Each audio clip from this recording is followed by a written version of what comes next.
আসসালামু আলাইকুম ও নমস্কাৰ।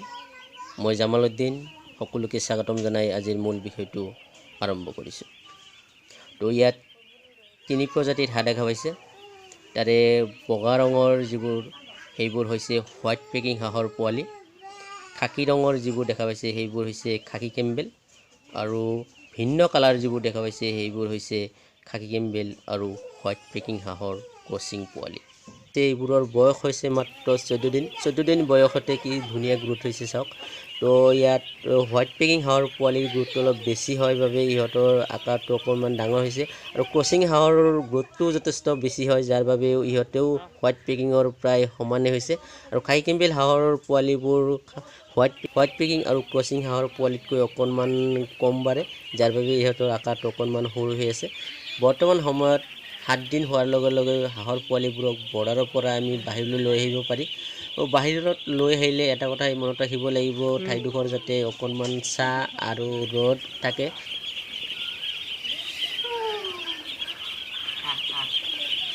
যেতিয়া হাঁহৰ পোৱালি ৰ'দৰ প্ৰয়োজন হ'ব ৰ'দত যাব, আৰু যেতিয়া ছাঁৰ প্ৰয়োজন হ'ব সিহঁতে ছাঁত আহি জিৰণি ল'ব। সেই ঠাইডোখৰ যাতে শুকান হয়, শুকান হ'লে যথেষ্ট ভাল হয়, কিয়নো হাঁহে অকণমান পানী পেলায় আৰু পানী যাতে অতি সোনকালে শুকাই যায়। আৰু ইয়াতে আমি দানা পানীৰ ব্যৱস্থা কৰিব পাৰি, কোনো ধৰণৰ সমস্যা নহয়। তো ইয়াত আমি দানা পানী খুৱাই আকৌ সন্ধিয়া হোৱাৰ লগে লগে আমি বৰ্ডাৰলৈ লৈ যাম।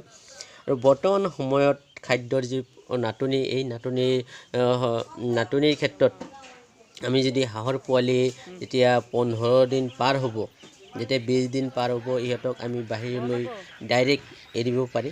ডাইৰেক্ট এৰি দিয়াৰ লগে লগে চাওক, এইটো আমাৰ এটা বেলেগ এটা বেজ। এই বেজটো আৰু ডাঙৰ বেজটো একেলগে ৰাখি আমি বাহিৰলৈ এৰি দিছোঁ। এৰি দিয়াৰ লগে লগে পুখুৰীত ঘূৰি ফুৰিছে, পুখুৰীত মাছৰ পোনা খাইছে, পুখুৰীত থকা আন কিবা খাদ্য খাইছে, লগতে পুখুৰীৰ পাৰত থকা যিবোৰ ঘাঁহ আছে সেইবোৰ সিহঁতে খাই আছে। চাওক কি ধুনীয়াকৈ খাই আছে। আমি বহুদিনৰ পৰাই হাঁহবোৰ বাহিৰত এৰি দি আছোঁ, আৰু মুৰ্গীবোৰো আমি বাহিৰত এৰি দিওঁ, কিয়নো বাহিৰত এৰি দিয়াৰ লগে লগে 40% পৰা প্লাছ খাদ্য ৰাহি হয়, আৰু খৰচো কিছু পৰিমাণে কম হোৱা পৰিলক্ষিত হয়, যাৰ বাবে আমি বাহিৰত হাঁহবোৰ এৰি দিওঁ। আৰু বাহিৰত এৰি দিয়াৰ লগে লগে হাঁহ বা মুৰ্গী হওক সুস্থভাৱে থাকে।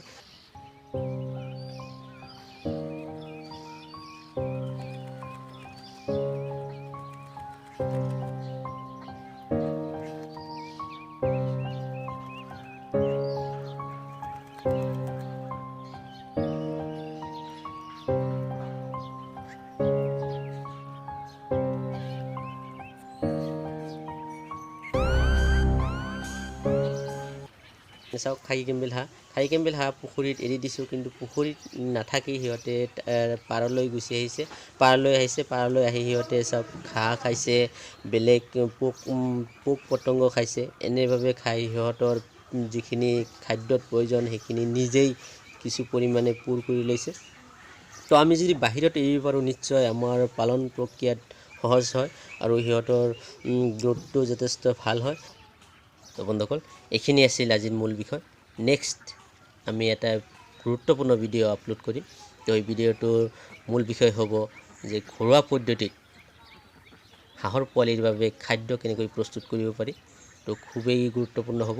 আশা কৰোঁ সেইটো আপোনালোকে অতি সহজে আঁকোৱালি ল'ব। তো সকলোৰে দীৰ্ঘায়ু সুস্থ কামনা কৰি আজিৰ বাবে ইমানতে সামৰিছোঁ। আসসালামু আলাইকুম ও নমস্কাৰ।